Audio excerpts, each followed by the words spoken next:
परम पूज्य गुरुदेव, परम वंदनीय माता जी सूक्ष्म रूप से विद्यमान हैं। दोस्तों, नमन करता हूँ,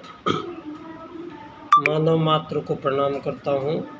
और आदि शक्ति माँ गायत्री जो प्राण स्वरूप से है, जो बिजली की भांति प्राण रूप संपूर्ण ब्रह्मांड में संव्याप्त है, और संपूर्ण प्राणियों में जो प्राण रूप है वही आदि शक्ति माँ गायत्री का रूप है। और आदि शक्ति माँ गायत्री जो प्राण रूप से 84 लाख प्रकार के जीव शरीरों में, संपूर्ण प्राणियों में प्राण रूप से विद्यमान आदि शक्ति माँ गायत्री, जो प्रत्येक जीवन का धरती पर हेतु और कारक है। तो ऐसी सत्ता जिसके कारण यहाँ प्रत्येक जीव जगत में अपने जीवन की जो हलचलें प्रत्येक जीवन में हो रही हैं, उन सब को करने का हेतु जो मूल कारण है वो है प्राण, वो है आदि शक्ति माँ गायत्री का प्राण। जहाँ भी कोई हलचलें गति दिखाई दे रही है तो उनमें गति का होने का कारण है आदि शक्ति माँ गायत्री का वो प्राण, जो विभिन्न भांति भांति के जीव शरीरों में प्रवेश करता है। और अब उन जीवों की जो शारीरिक उनकी स्थिति के अनुसार उसी प्रकार के उतनी प्रकार की अवधि के जीवन को जीव को प्राप्त होता है। दोस्तों, यहाँ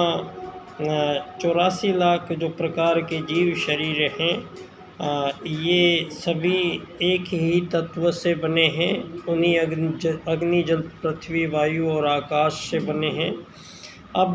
जो आज हम इस 21वीं शताब्दी के एक ऐसे पड़ाव पर हम लोग आपसे बात कर रहे हैं, जहाँ एक तरफ बहुत तेज़ी से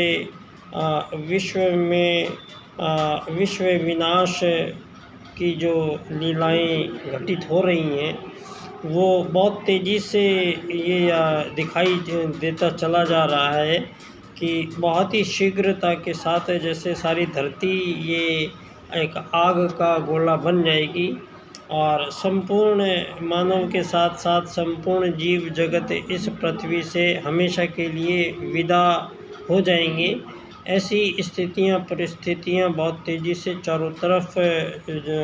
बढ़ती चली जा रही हैं, और सारी मानव जाति आज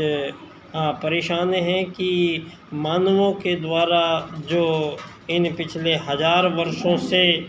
मानवों के बीच में, चूँकि मानव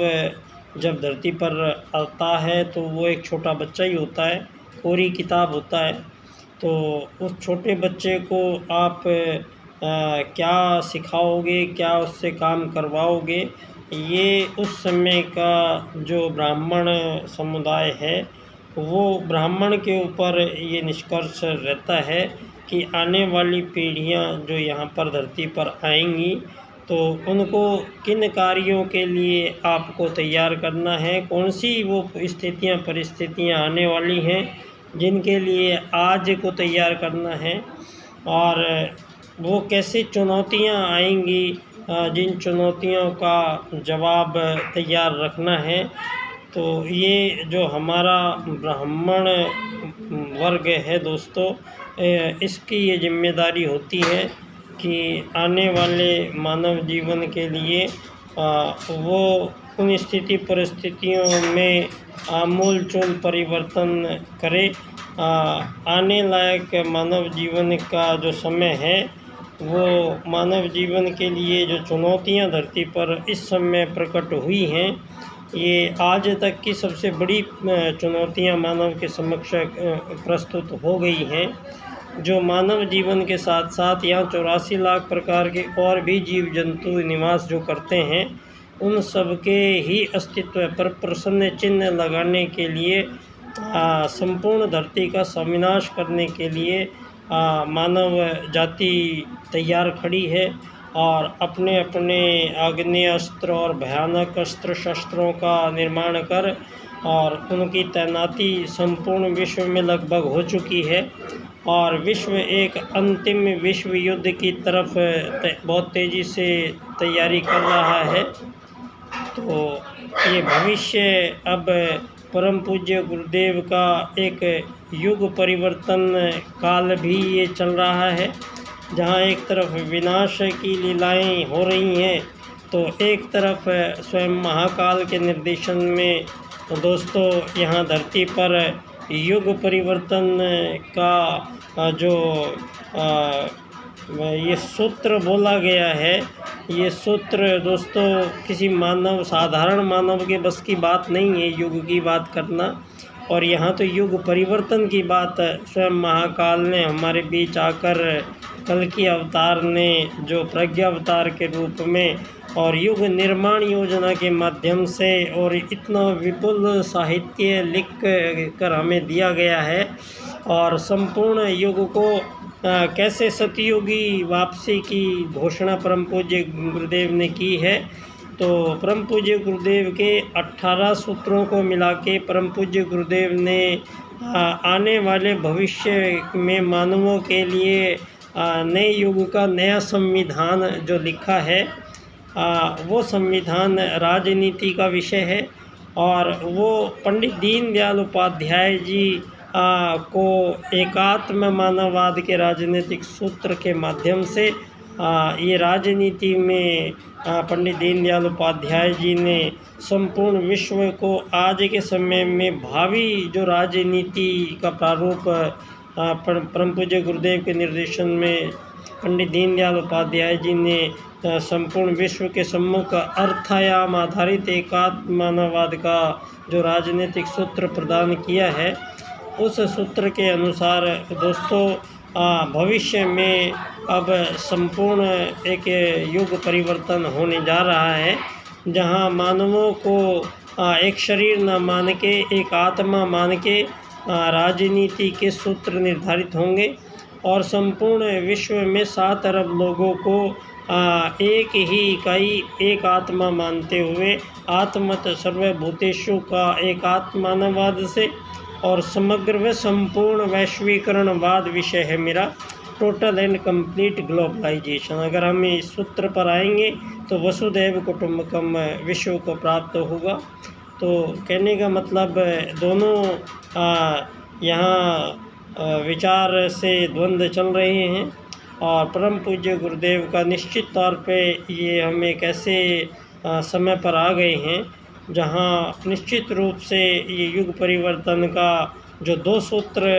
एक राजनीति में पंडित दीनदयाल उपाध्याय जी ने आत्मत सर्वभूतेषु को एकात्म मानववाद के रूप में स्थापित करते हैं और परम पूज्य गुरुदेव अखिल विश्व गायत्री परिवार, जिसका मतलब होता है सारे संसार में रहने वाले संपूर्ण प्राणियों का एक परिवार ही वसुधैव कुटुंबकम कहलाएगा। तो वो 18 सूत्र ही होंगे जो नए युग का नया संविधान 7 अरब लोगों पे इम्प्लीमेंट होगा। और ये विषय परम पूज्य गुरुदेव के ही प्रथम शिष्य पंडित दीनदयाल उपाध्याय जी के सुपुर्द उन्होंने विश्व की नई राजनीति के पुनर्निर्धारण का ये कार्य था। तो उन्होंने 4 सूत्र प्रदान किए हैं विश्व राजनीति को, जिनकी व्याख्या इस क्रम से मैं करूँगा। आर्थिक लोकतंत्र द्वारा अर्थायाम आधारित एकात्म मानववाद की स्थापना से अंत्योदय की प्राप्ति हम करेंगे। तो बहुत बहुत धन्यवाद। एक ऐसी दुनिया की आगमन के हम साक्षी बनेंगे, इसके लिए हम पुनः परम पूज्य गुरुदेव परम वंदनीय माता जी को नमन और आप सभी को प्रणाम। बच्चा डॉक्टर, मैं बाल्यकाल सेवा संस्थान का अध्यक्ष, जिसका एक ही काम है विश्व राजनीति में एकात्म मानववाद की स्थापना करना। ये मेरे गुरुजी का ही आदेश है और इसी में हम भविष्य में शीघ्र एक व्याख्यान हम आयोजित कर रहे हैं, उसमें आप सभी को निमंत्रण भेजेंगे और धानक्या स्टेशन से ही इस विश्व राजनीति का जो पुनर्निर्धारण का कार्य है वो यहीं संपन्न होगा और हम उसके साक्षी बनेंगे। बहुत बहुत धन्यवाद। बच्चा डॉक्टर।